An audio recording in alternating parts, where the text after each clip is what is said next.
Hello and welcome. Today's presentation is entitled How to Unlock the Hidden Revenue, Hidden Opportunities, Hidden Assets, and Resources in Your Business or Professional Service without relying on ads, hiring new staff, or buying new equipment. Hi, my name is Marvin R. Alegria, CEO of 8020 Marketing Consulting and a leadership expert of the John Maxwell team. Together, we are developing leaders of companies in 150 countries around the globe. These businesses and thousands more are benefiting from the Maxwell methods of leadership, coaching, speaking, and training. What does that mean? It means we don't only provide you marketing strategies, but also world-class leadership training and guidance and protection. Now, there are two ways you can use this opportunity. Number one, for personal use, for your business or professional service. And number two, pwedeng added value to your clients. If you partner with us, we can definitely add value sa mga existing mo na mga kliyente, and they will think highly of you by sharing your resources, your information that you think makatulong sa kanila. So, my goal for this presentation is to show you how to help business owners like you unlock 100,000, 200,000, even a million plus in hidden revenue, profits, revenue streams, assets, resources, and opportunities using what you already have without more ads, more hires, or more hassle or more stress. Wouldn't you agree na mas maganda na ganyan yung approach? Now, let's move on. I want to make you a promise. I want to show you your best next move by first identifying and educating you the leverage and the potential na malamang you overlooked in your business or professional service. And most importantly, to determine if we are right fit ba to work together or not. But regardless, I am confident that you will find value in this short presentation na pwede mong idagdag sa iyong mga ginagawang mga strategies, approach, or mga best practices. And if you find this helpful and wish to proceed with our service, we can discuss this in more details or in depth. And of course, that's tailored always sa iyong negosyo or service. Ang question is, paano ba ito natin gagawin? Let me introduce to you our three-step process, which is audit, unlock, optimized. First, we map where your revenue, your costs, and missed opportunities already are. That's the most important thing. We need to first identify kung saan talaga na area meron kang mga opportunities na hindi mo na ma-maximize. Anong mga areas ng iyong business or professional service na without you knowing, ang laki na pala ng cost mo dyan, ang laki na pala ng nawawala sa iyo na pera at mga opportunities. After we do that, we will unlock, which means we will extract the fastest, easiest, and ang pinaka-importante dito is the safest way wherein we can have immediate wins. And most importantly, itong mga bagay na alam natin nandyan, but because of our being busy, because of our other concerns, na-overlook natin. Last step is to optimize. We need to install high leverage changes to grow your profit margin, not just short-term or long-term. So simply put, we will improve. We will even replace ano yung mga hindi na gumagana sa iyong negosyo so that moving forward, your business becomes a well-oiled machine. Let me show you anong ibig ko sabihin to help you reach your business or professional goals much faster. Ito yan. I want you to first adopt this approach, the 80-20 approach. Why? It's because I want you to believe that there is already an existing napakayaman na mga resources in your business.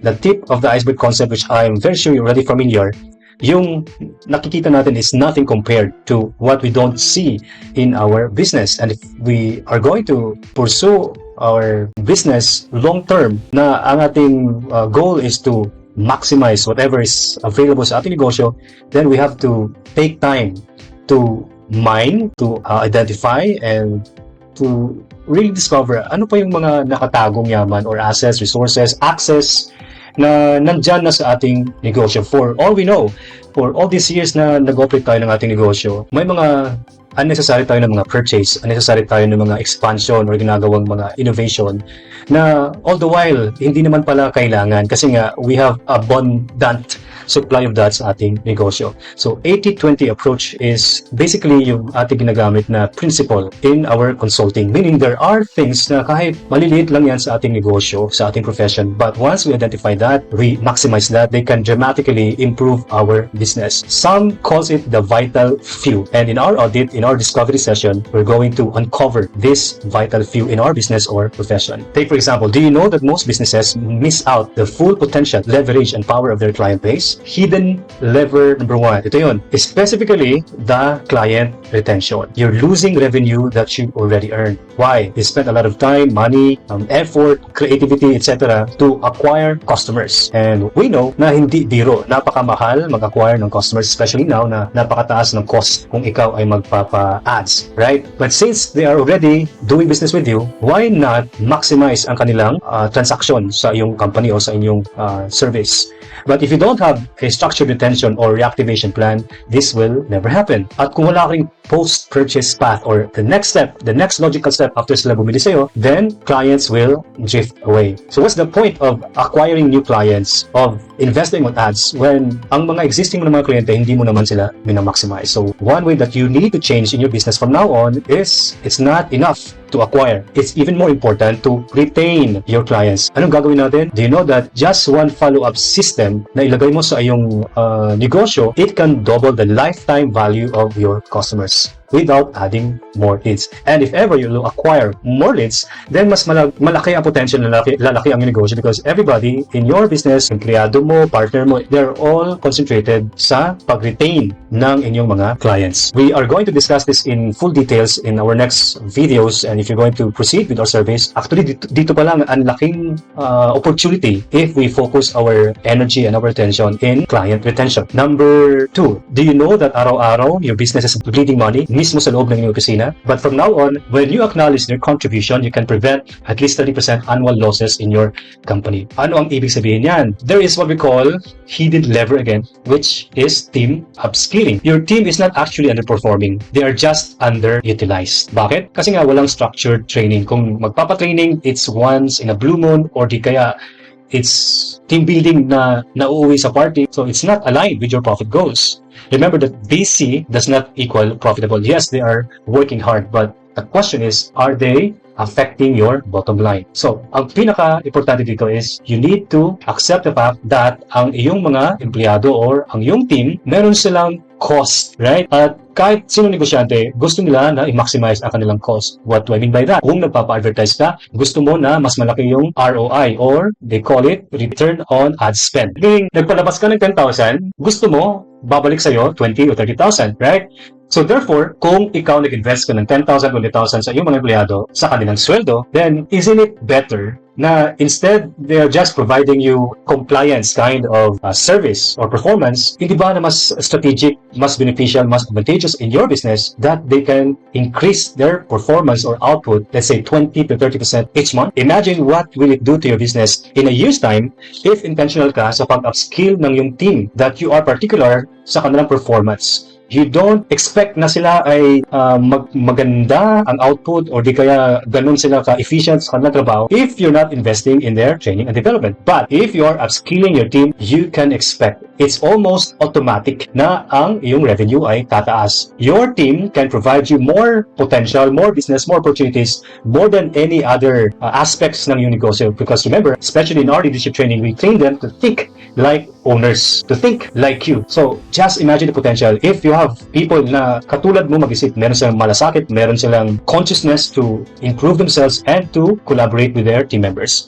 So again, dito pa lang na malamang hindi mo napapansin o pinapansin, malamang hindi mo bibigyan ng sapat na oras, but this alone can transform your business in multitude of ways na halos hindi ka makapaniwala na ganun ka bilis ang pag-angat ng negosyo. Na all these years, binibigay nila na output is just, average, just normal. Next, Marites is the key. I'd like to ask you this important question. If your business is operating, let's say, for 3 years, have you been actively rewarding and acquiring more Marites in your company? So why is this an important strategy? And why is it na hindi ito minamaximize? Again, kasi nga, malamang hindi nasa awareness natin ang importance ng mga bagay na to. But let me tell you na ang isa sa mga hidden levers of transformative na growth or sustainable growth ng iyong negosyo is on testimonials. You're sitting on golden social proof and not using it. Why? Kasi nga, walang system in place for collecting or deploying testimonials. Basta lang nakabili, satisfied, nakapost siya sa Facebook, and that's it. We did not take time para mag-follow up.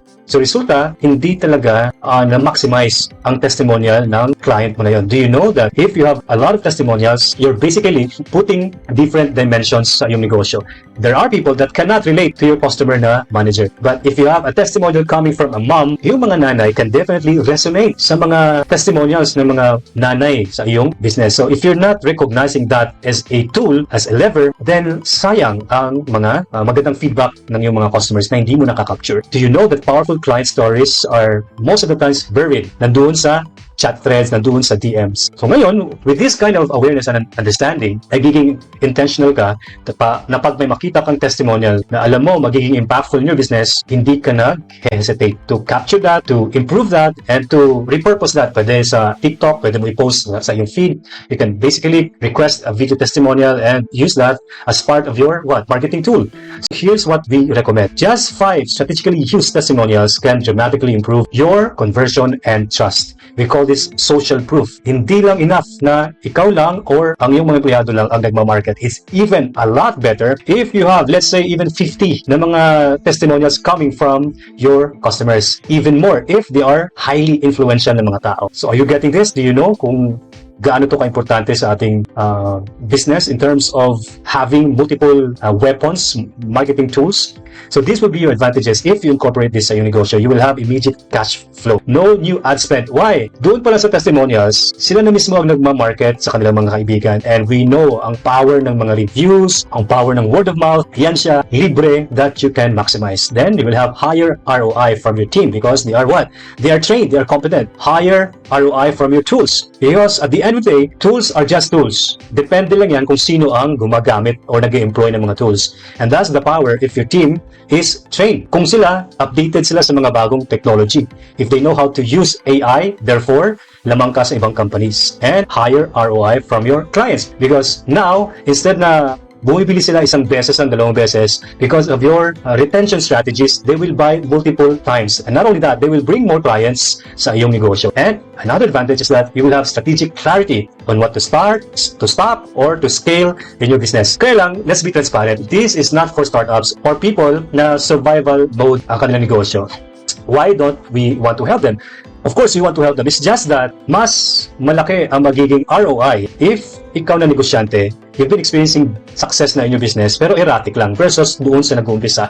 Take for example, if ikaw bago ka lang nag-learn, okay, nagmamaneho, if I will teach you a certain skill na para bumilis ang yung pagpapatakbo, then you will be glad, right? But yung tao na halimbawa ang sports niya is he's into MotoGP or is into F1, do you know that same change, same tweak na tinuro ko sa'yo versus tinuro sa kanya, mas malaki ang magiging impact sa kanya. Right?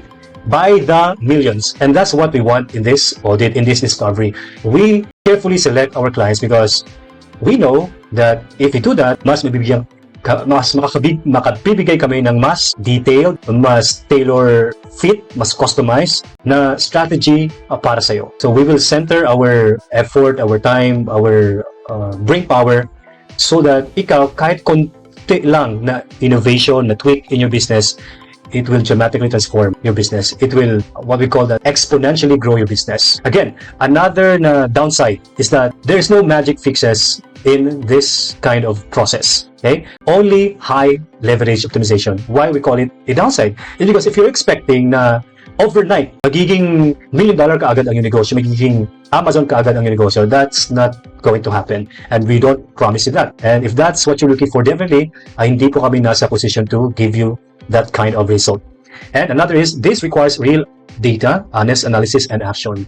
Again, just like a doctor, ang kanyang diagnosis will just depend on the transparency ng kanyang mga patient. If you're not willing to heal, then no doctor can heal you. If you're not willing to grow your business by not being transparent, then no consultant, no intervention, no whatsoever na tulong can help you that much.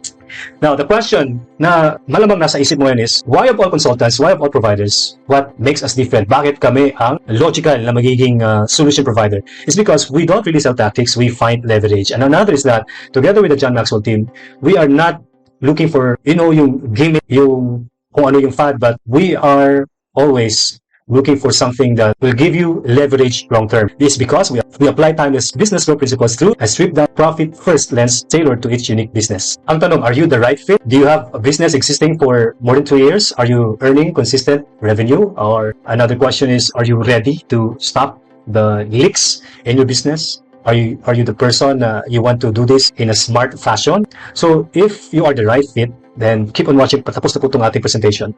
If you're the person that you think kailangan na kailangan itong diagnosis na to, what we'll do is we will meet sa Zoom. We'll have 30 minutes diagnosis. We will review key numbers in your business. We will review ano yung mga vital few sa negosyo. Then, together we'll uncover your hidden profit opportunities and more. The next, we will map out ano yung gagawin natin in the next 2 to 3 weeks so that we can have immediate impact in your business, not just in terms of profit but in terms of what? In terms of your influence, of your authority, in terms of your trust in the marketplace. Kasi marami pong bagay in becoming successful in the business. You can be profitable now financially, pero in the long run you will fail because you're not also taking good care of your of your trust factor or your authority or your integrity. Marami kang mga transaksyon or maybe yung tao mo, you're unaware, they are cutting corners because hindi ka nga believer that you need to invest in their leadership, in their growth, etc. So, it will backfire.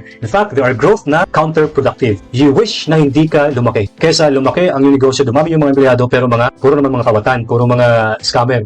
Now, is this a pitch? No, it is a true profit assessment. And if you're not sure if you're big enough or you're somebody or your business is really not profitable enough, well, safe to say, if you're doing at least 300,000 gross per month, this audit or this discovery session is for you. Too busy? Well, that's a good thing. Why? Because this will help you reclaim control. If you're not that busy, that means there's no activity. True or not? Now, only a few consults are offered each cycle. So if you delay, you may have to wait for the next batch. No pressure, no desperation. We just want to provide you clarity. Clarity is power. There are things we would have maximized and enjoy now if sa early stages ng ating entrepreneurial journey, meron tayong access to other methods, other approaches, or way of thinking in growing our enterprise. Wouldn't you agree that there are people that they will approach your challenges or your business differently, and they have proven also in their profession or in their business na successful na kanilang formula? Isn't it wise to also borrow from their strategies or their methods? And kaya nga, there are limitless ways to approach a problem. It's just that from now on,